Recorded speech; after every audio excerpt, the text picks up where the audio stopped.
Oi, pessoal.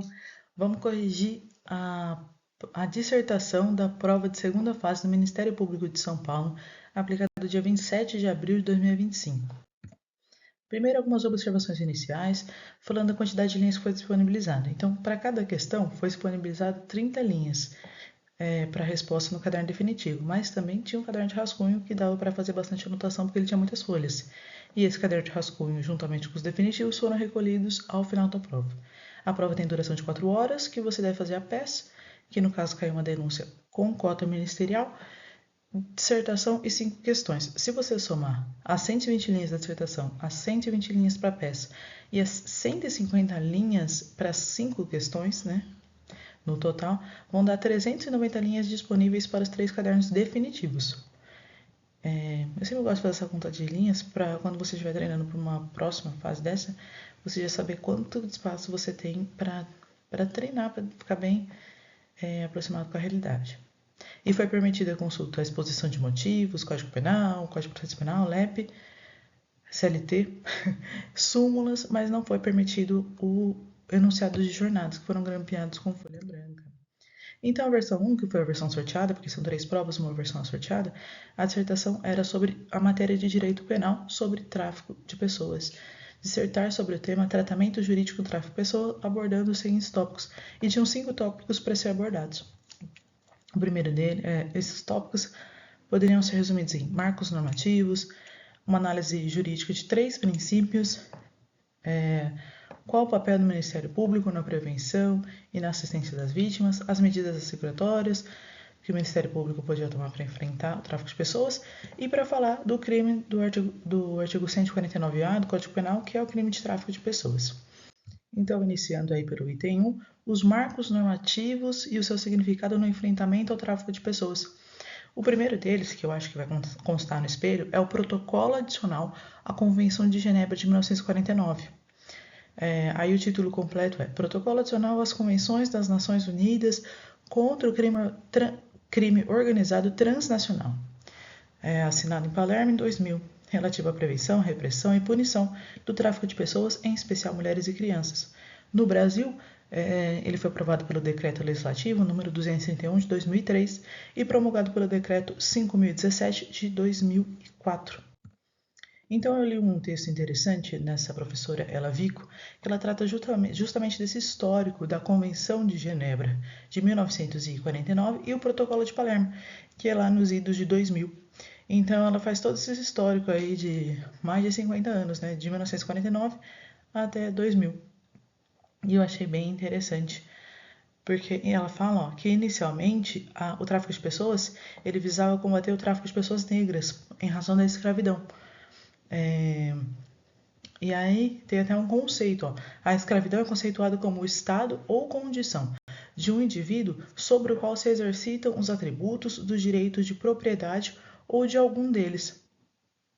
A Convenção de Genebra de 1956, ela repete esses conceitos e ela amplia. Eu achei interessante, amplia para práticas análogas à escravidão, chamando de imobilização por dívidas. E aí tem esse nome em inglês, debt bondage, que é quando, por exemplo, os pais dão a filha para pagar uma dívida, ou dão para casamento, como se fosse mesmo tratando a mulher como um objeto. E essa é uma imobilização por dívidas, uma prática análoga à escravidão, que desde 1956 a Convenção de Genebra já tenta coibir. Ela também cita uma gama de tratados internacionais antigos sobre o tráfico de pessoas. Esses eu já acho que não vai cair no espelho, né? Porque é muito antigo, não ia estar no Vademecum de ninguém. Mas eu coloquei aqui mais por curiosidade. Tratados internacionais antigos sobre o tráfico de pessoas citados pela Ela Vico nesse artigo que é facinho de encontrar na internet, que é esse, o tráfico de pessoas da Convenção de Genebra ao Protocolo de Palermo. Então, tem um acordo para a repressão do tráfico de mulheres brancas, né? Inicialmente por causa do racismo, né? Esse tratado ele foi assinado em 1904, né? Então, mais de 120 anos atrás. Também tem a Convenção Internacional para a Repressão do Tráfico de Mulheres Brancas, de Paris, de 1910, a Convenção Internacional para a Repressão do Tráfico de Mulheres e Crianças, assinada em Genebra, em 1921, a Convenção Internacional para a Repressão do Tráfico de Mulheres Maiores, em Genebra, de 1933, o Protocolo de Emenda à Convenção Internacional para a Repressão do Tráfico de Mulheres e Crianças, a Convenção Internacional para a Repressão do Tráfico de Mulheres, de 1947. Isso mais para uma questão histórica mesmo, porque não estaria no espelho, é mais uma curiosidade. Então ela continua nesse texto falando que essa sucessão histórica de tratados pode ser dividida em duas fases, antes e depois da ONU, né? Ou seja, no período da Liga das Nações, que é anterior à ONU, e depois da ONU. Então a primeira fase ela visava proteger as mulheres europeias e ela nem sequer definiu o tráfico.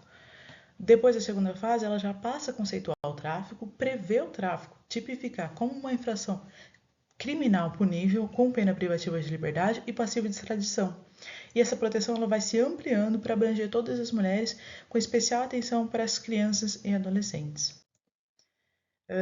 Com o tempo, foi verificada uma ineficácia desses tratados, porque apesar de existir muitos tratados, ainda continuava existindo o tráfico de pessoas. Então, em 1983, a ONU exige relatórios dos estados. Em 1992, a ONU ela lança um programa de ação para pensar medidas para coibir essa prática. E foram esse conjunto de medidas, depois tem um novo plano de ação de 1996, e foi esse conjunto de medidas que resultou no protocolo adicional à Convenção de Palermo, que é justamente o principal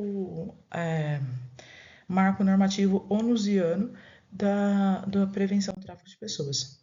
Também achei interessante que ela fala que anteriormente existia uma categoria única da prostituição, era uma coisa única. Hoje, a exploração sexual é um gênero que abrange as espécies de turismo sexual, prostituição infantil, pornografia infantil, prostituição forçada, escravidão sexual e casamento forçado. Então, continuando, retomando aqui, fechando essas aspas, essa digressão, e voltando para o item A da dissertação, os marcos normativos e seu significado no enfrentamento do tráfico de pessoas. Além desse protocolo adicional da Convenção de Genebra, a gente pode tratar do principal item para a dissertação, que eu acho que é a Lei 13.344 de 2016, que é a lei, inclusive, que inseriu o artigo 149-A no Código Penal, que é a lei sobre o tráfico de pessoas. Também outro marco normativo é o Protocolo de Palermo e o Decreto 12.121/2024, que traz o 4º Plano Nacional de Enfrentamento ao Tráfico de Pessoas, que vai reger essa atuação do período de 2024 a 2028. Talvez até seja uma das inspirações aí para essa questão.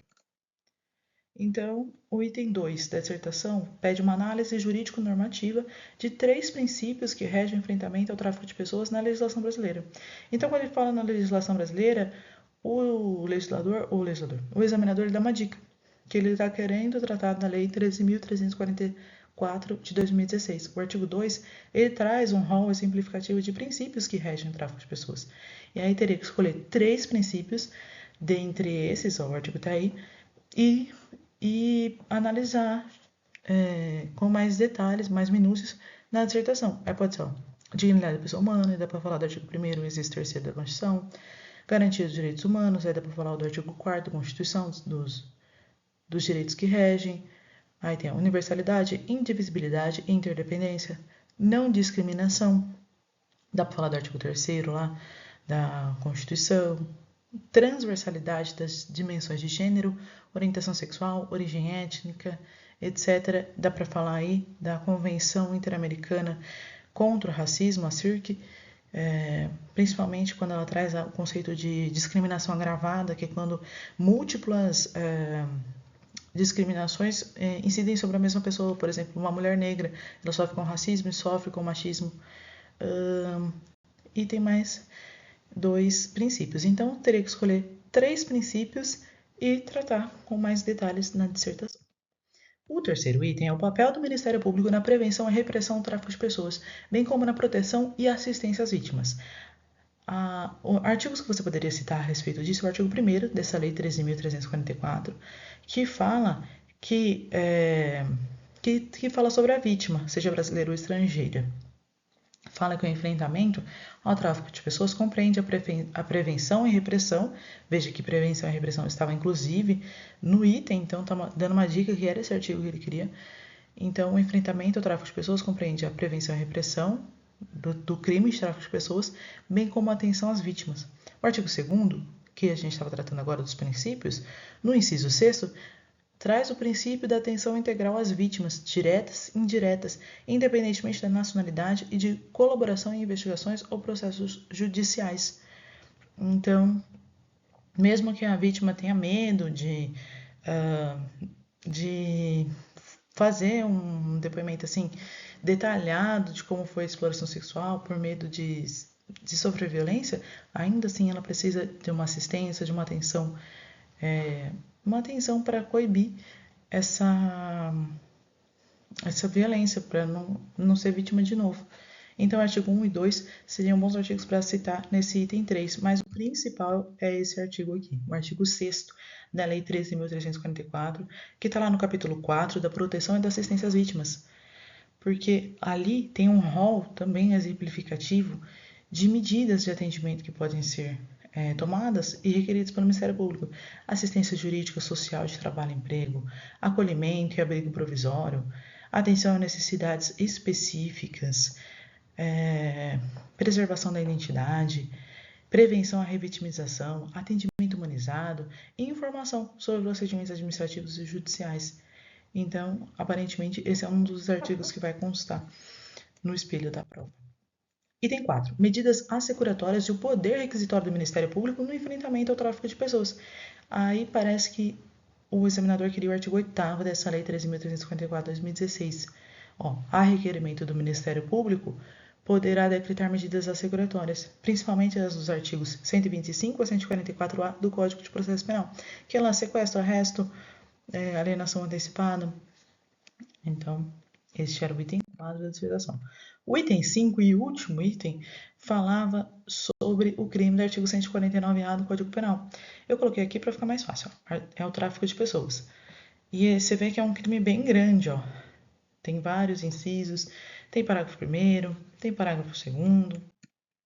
E o que poderia ser trabalhado sobre esse crime 149A e talvez venha no espelho? Bom, o bem jurídico protegido, né? Porque não é só um bem jurídico.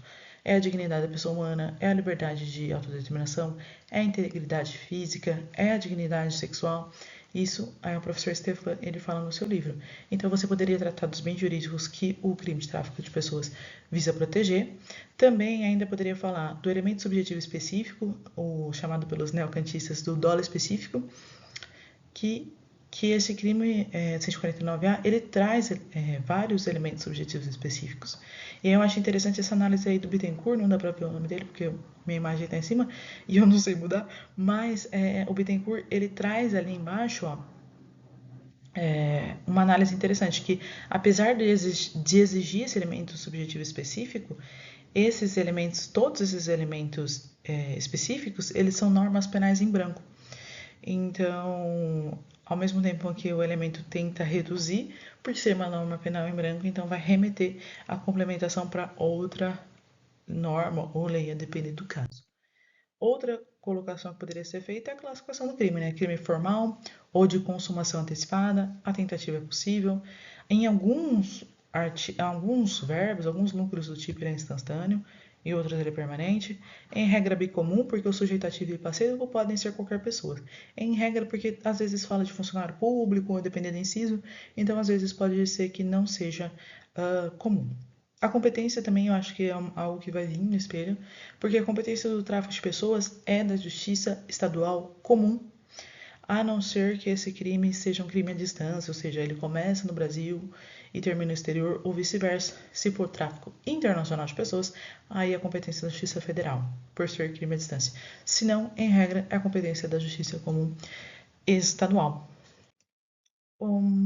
Também acho interessante trazer a classificação, acho que são coisas que poderão vir no espelho de prova, que é o seguinte: o crime previsto, o item 5, né, a gente está falando do artigo 149A, então a classificação do crime de tráfico de pessoas: crime comum, como eu disse, né, bicomum, não exige qualquer condição ou qualidade especial do sujeito ativo. Crime formal, crime de forma vinculada, porque ele fala lá violência, coação, ardil. Crime comissivo, todas as 8 condutas nucleares implicam uma ação positiva da gente. Então, o crime é comissivo e não omissivo. É um crime instantâneo, a ação e resultado se encontram próximos um do outro, muitas vezes praticamente concomitantes. É um crime permanente, na modalidade transportar, transferir, acolher e alojar. Inclusive, aqui queria até fazer uma errata já nesse próprio vídeo. Eu falei como se instantâneo e permanente fosse a mesma classificação, são classificações diferentes. Então tá.